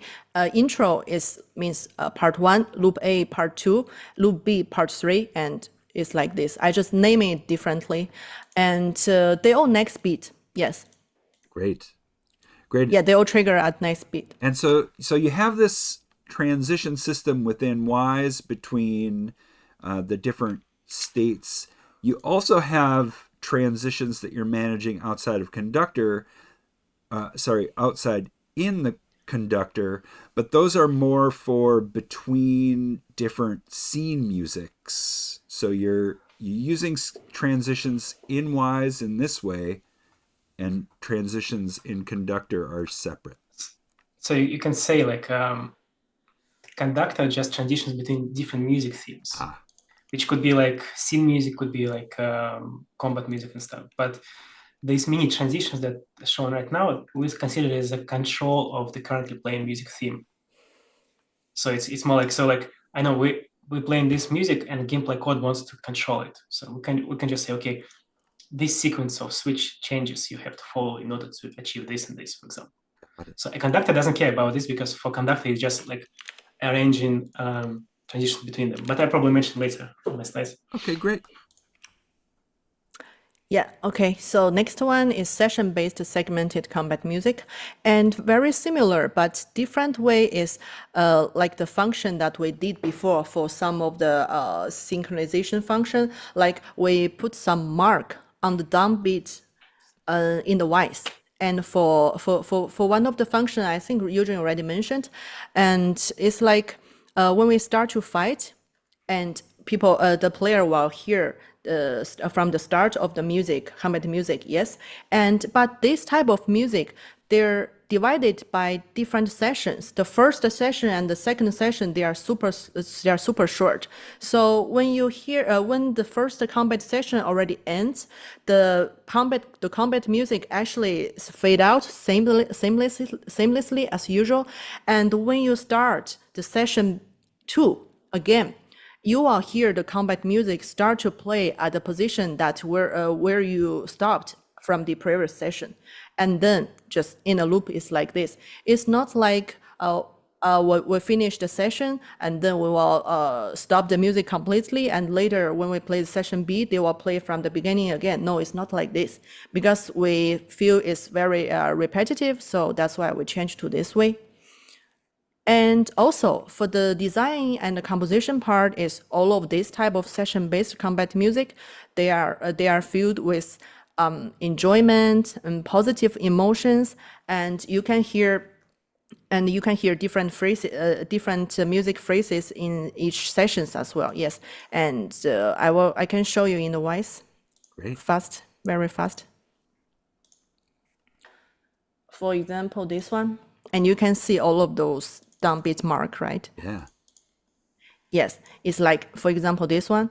My session is stopped at any part, whatever is random, whatever which part you will end, and the music will fade out seamlessly.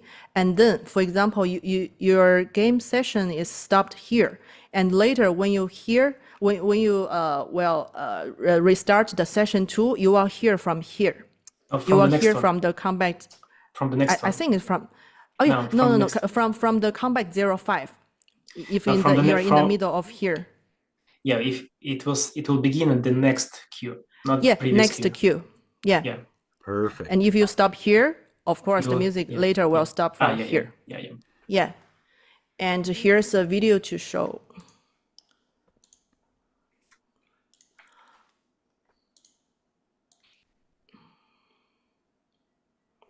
Great, and those are all marked up with the number of, it's a Q number related to combat.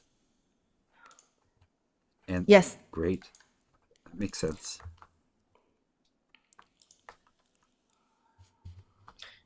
But this is also one-shot sound in Wise, and we looped it inside the code. Aha.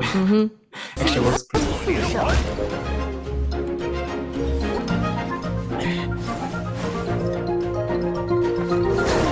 速手，纤纤速手，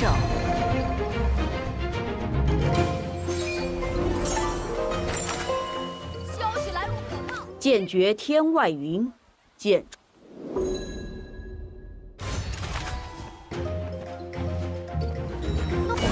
速手，白蛇出现。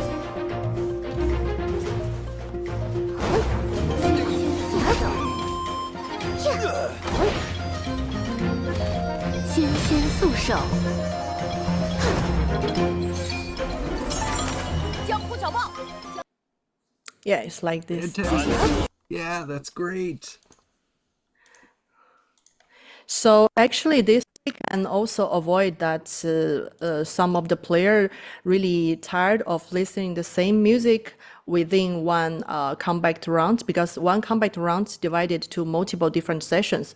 If you're always continuously playing from the beginning, so it will maybe a little bit repetitive and boring.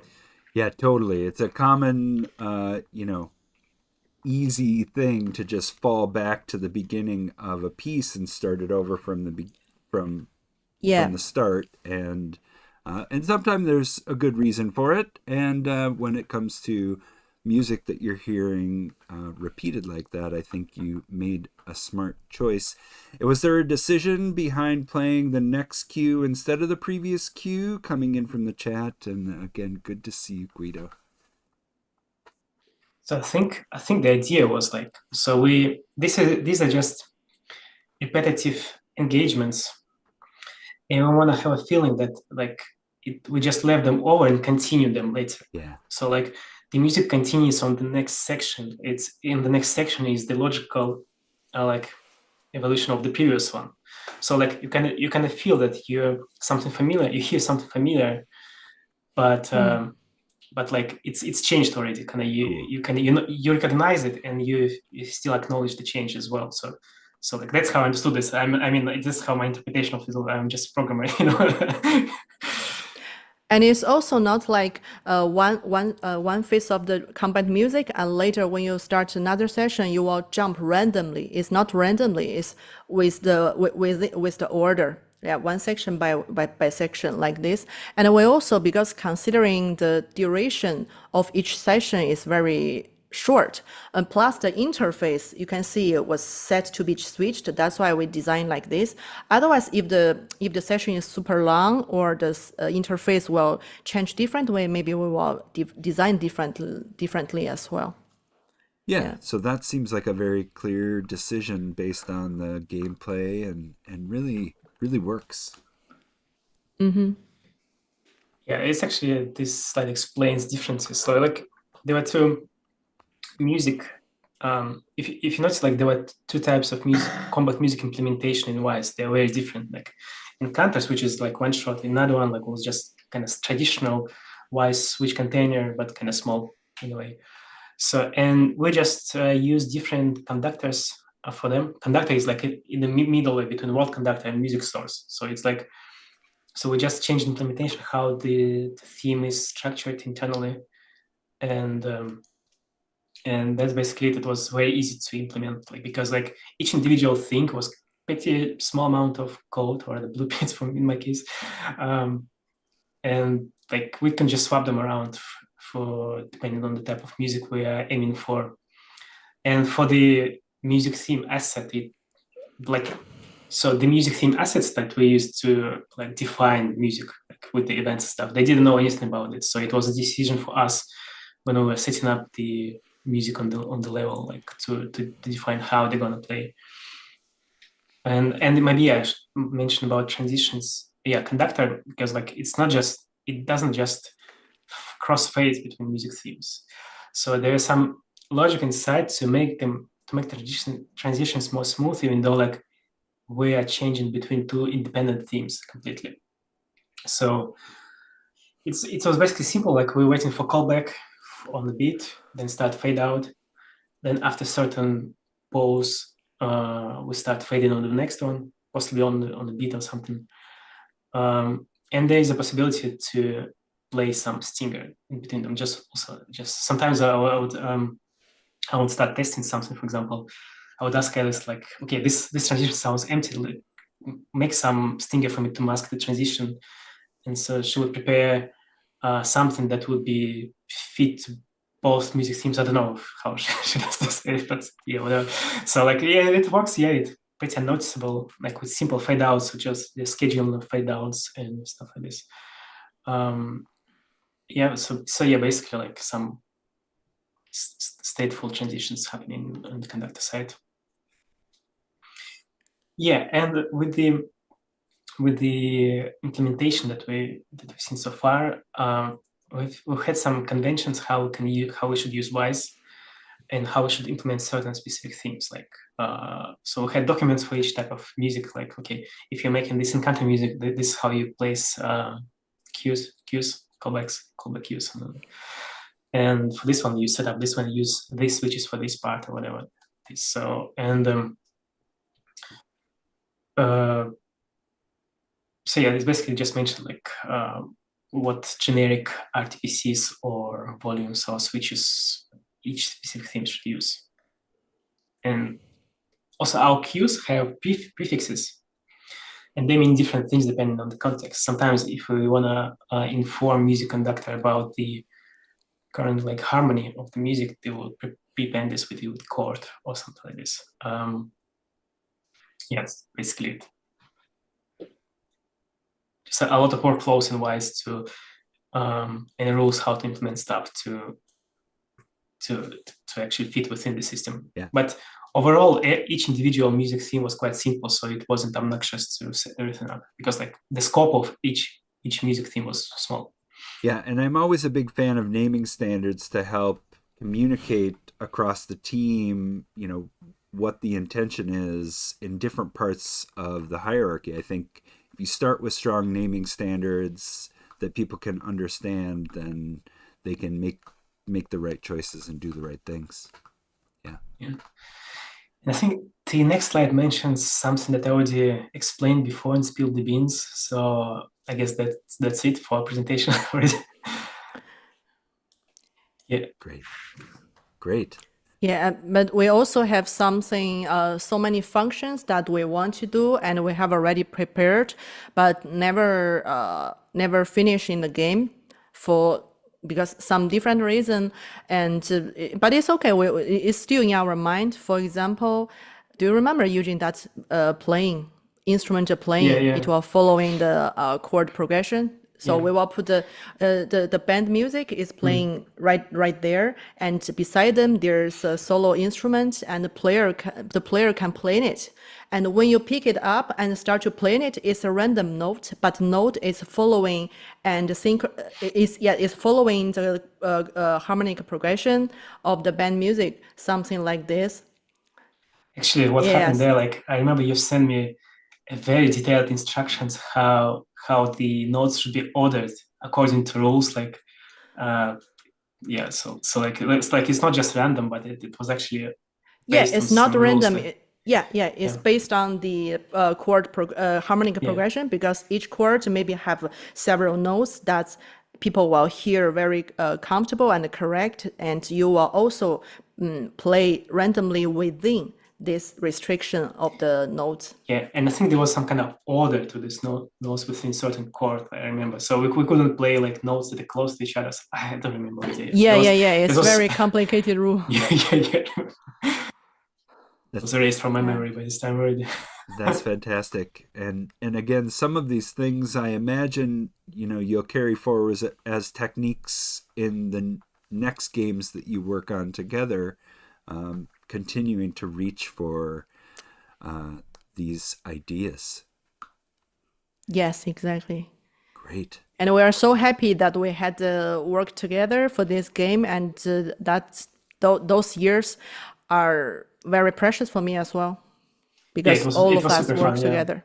Yeah. Yeah, and it was actually a pretty cool environment, like just having desks side by side. The downside of it is just because, like, when composers work, they smash on keyboard.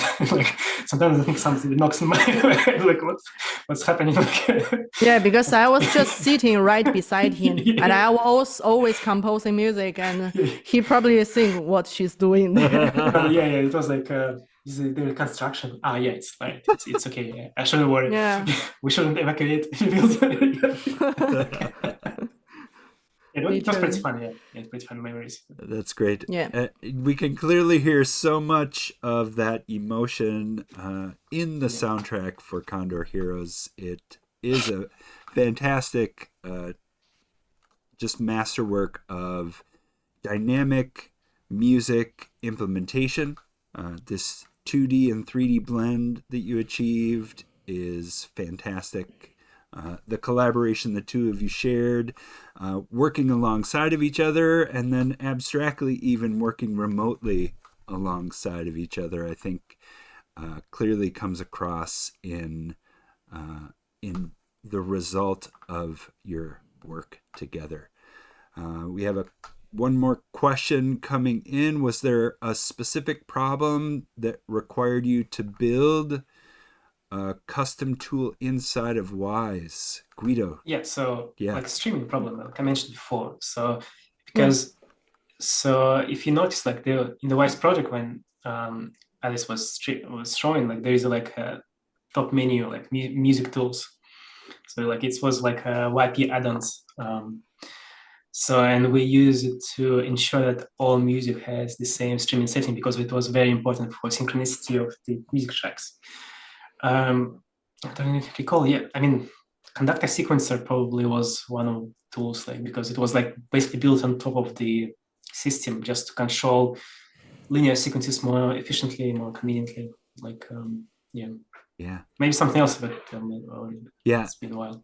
That WAPI tool to ensure project settings. I think this is something people are reaching for more and more as projects scale across larger teams. They want to just ensure that these things are, that these standards are met. And so a great way to do that. Yeah. So because we were working at the technical audio team back there, and we've been using the YP tools since Wwise 2017. It's pretty early adopters, and it was pretty useful for us. We did a lot of stuff with this, and like the article I published some time ago, like last year, it was basically like a lot of experience from those years. Yeah. Condensed there. Yeah, absolutely. Fantastic. Well, thank you both so much today for bringing this story to Wwise Up on Air. I'm glad to have some folks following along, expressing their enjoyment of it, and I know people will find this and find your work and take pieces and carry it forward into their own projects towards the best possible representation of music in their experiences. So thank you for contributing to that today. Thanks for having us. Thank you for having us. Thanks for dropping by, guys. Yeah. All right. Well, Wwise Up on Air, it was a great time, and we'll see you again soon. So until then, take care. See ya. Bye. See you. Bye-bye.